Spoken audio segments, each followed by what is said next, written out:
No D at the end. And welcome to the Young Elder Podcast, where today we will be talking about a serious topic. One that's been on my mind lately ever since my cousin passed. I'm gonna be real, and I've been real with everybody else on this. I didn't feel a single thing. I wanted to feel something because I actually messed with him, even though after what my father's side of my family did, I just couldn't get, or rather, I refused to get back in contact with him. But I can't sit back and just say that he was all bad or just have people slander his name like that, if that's strange enough to say. Like, sure, he had a bad rap for what he'd do. But usually he'd stay out the way. Yeah, sometimes he would do some messed up things. But most of the time he was chilling out the way. Didn't really start anything with anybody. Honestly, I'd rather say nothing but good things about him than the bad. And I don't even know if it's true. Again, I don't know if this is true myself, but whoever said that, how should I put this? Whoever said that he was I wouldn't say a bad boy, but he was doing, it's a word or term that I heard somebody say. Whoever said that specific term, they are completely false / lying about that, about my cousin. Even though I disowned that side of the family. And that's really why I wanted to get onto here. Number one, I want to make sure that the full truth about who he was before he passed got out. I'm going to let that be known. Even though people are trying to spread his bad or good side, no matter, I'm just going to tell you how he was for me, personally. He was chill, he was cool. Back when I used to take part of the Heavenly Leaves, if you know, you know, he was right there alongside with me. Straight up having conversations or whatever. Straight up me, him, and my little brother just doing anything and everything. And dang, the way I'm making this, like, wow. And this is another reason why I didn't even want to kind of discuss this. I wanted to, but not really. It's because it's like I'm trying to insert myself in a situation that's meant to be about him. You feel what I'm saying? And I feel like everyone does that, which is why people, even random people, they feel so sad all the time. It's not that they're trying to capitalize or just being fake. It's that for them it's sad because of how that person made them feel. It was the same way for me, even though I didn't like bawl out my eyes crying or just feel that sadness. Because it was just messed up to see someone like him go. If you've seen his actual potential in terms of sports, he could have been A-League. Actually, he could have been a top tier rapper in Alabama by now. At least if he tried.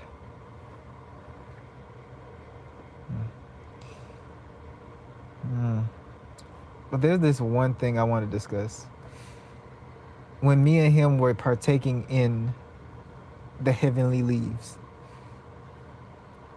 it was me, my cousin, not my little brother, my older sister, and some more people inside of a truck. Cousin was in the back. He was like, "Hey, can I get a lighter?" I passed him the lighter. His back to mine, my back to his, even though it's separated by a seat, or the dielectric as I call it. And I don't know why, but I just all of a sudden started to get this picture in my head. And it was weird at the time. Like at that moment, we were both the same in a way. It was like a yin and yang thing, if I could really describe it. More like I had my head up, he had his head down, but it was still the same person, essentially. That's what it felt like in my, really not only what it felt like, but what it I saw in my mind's eye. And now, after what happened to him, I just can't get that out my mind because I feel like that could have been me. Like if I were to grow up differently and make different choices, that really could have been me. Even though I'm inserting myself into his situation, I can't even deny that fact. Something like that could have easily happened to me.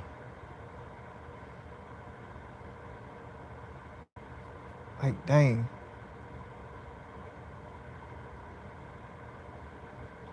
That's just what I think about sometimes. Dang. Yet I still choose to have faith in humanity. Maybe that's the real freedom. Like, we all know how dark this world is. We all know how sometimes, not in his case, but in other times, you're going to have to make decisions that you have to. It's either that or you're passing away. And that's entirely understandable. And sometimes you're just going to make decisions, even though you have the time or the knowledge or this, that, and the third. They completely go against your belief systems. And I'm not finna say that's okay because it's not. Not even for myself. What I will say is any and every decision that we make up until this point, as well as the environment thereof that we're in, can truly dictate and shape us into who we are. Which is why I really ask myself to this day, what would have happened if we were raised differently? Like, would he have been me? Like, if we were to swap places and were to grow up the same, would things have still been the same? Would I have still been me, or would I have been another version of him? Not exactly, but someone similar. Would his fate have been the same? Or could I have saved him by letting him know that there was better? But what if he knew there was better? But what if at that moment he wanted? You see what I'm saying? That's just the deep thought that I'm in right now. Like, our choices really do matter, man. It's not even about this tragedy. It's really about the choices that we choose every single day. Despite our environment really changes how we maneuver depending on what's successful and what's not. But even still, at the end of the day, we still have control over our lives. I still believe that to this day. Even when it's hard, and that's the most important part, when it's hard and you feel like there's only one way, those are the moments where you have to maintain control, into which you know that there are more than one possibilities to get exactly what you want. This is not a life or death situation. And if it was, you have to remain calm. Otherwise, you're going to mess yourself up in the worst ways, to the point where the thing that you're running away from isn't going to be the thing that takes you off this planet. It'll be an action of yours that causes you to put yourself in a worse position. And literally, that's what it keeps boiling down to. Like, those decisions that we make that leads to something worse. That is what we have to teach our children. They have the power to create so many amazing things on our planet, but they also have the power to put themselves in the worst position possible without even knowing it at that. And that's what's so terrifying yet beautiful. It's almost a duality in that. And if you see my video in how fate and free will are two sides of the same coin, you would know that despite how events may play out, if you make this or that decision, it's still your free will and your choice to make said decision. Even doing nothing is a decision because it leads to a path that is vastly different than what would have happened if you were to choose it. Now, the fate is only there when something predictable or an outcome comes out. And predictable in terms of if you're an omnipotent, all-seeing being and you can see the future, present, and past, you can see which actions are going to lead to whatever causes that you want to support or whatever you want to do. Hence, the destiny portion of it. But because of that, you have infinite destinies based on what you choose. And what you choose more often basically does seal your destiny. You still have free will, but it's about what you choose that puts you in a position to where it was inevitable. So rather than just look at my cousin's passing as a time to mourn, I see it as a lesson. That could have easily been me if I were to make the wrong decisions. Despite how, take your time. Despite how different people may portray him, those decisions did lead to where he is now. And I seek to learn from that. Because I could have easily done the same. And the fact that I didn't is actually a miracle. And that's just a miracle I want to give to my kids, you know. But enough of that. Let me go and end off this live. Angela J2V4X. What's goody, mine? What's goody? Yeah. Hope you have a lovely night. I just had to get this off my chest before I dip out. And as always, stay peaceful, blessed up, miracle. Oh, by the way, hold on. Before I even leave, there's something else too. Don't make a reckless decision, especially if you have sparse information. Like, that's something that I had to learn the hard way. Like, you can have information in random pieces of puzzles that actually do prove that a person did it, or that proves that something is what it is. But the physicality aspect of it is what you have to look out for. That's the thing that you have to search for. Like, yes, everything that everyone may be saying may be true, but unless you have some physical hard evidence or something that is undeniable, something that even if a person mistakenly did it or purposefully did it, that shows that they didn't or did do that same exact thing. When you are able to see something like that, hands down, I can guarantee you can take that piece of information and build off of that. The more hardcore physical evidence that you can gather on a person, the more you're able to convict them. That's why you really don't see mafia leaders like that around nowadays. Reason being because they're covering their tracks that easy. The cops already know who did it. 12 already know who did it. If the FBI, CIA already know who did it. They just don't have no physical hard proof or hard evidence, no matter how many times you may record them.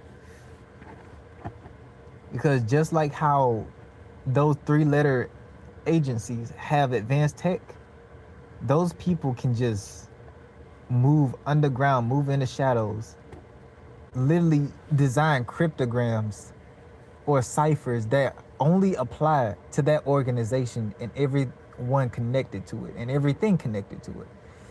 Something that'll take weeks, if not years, to crack for those 3-letter agencies. And as soon as they get it, boom, they're already moved on to the next.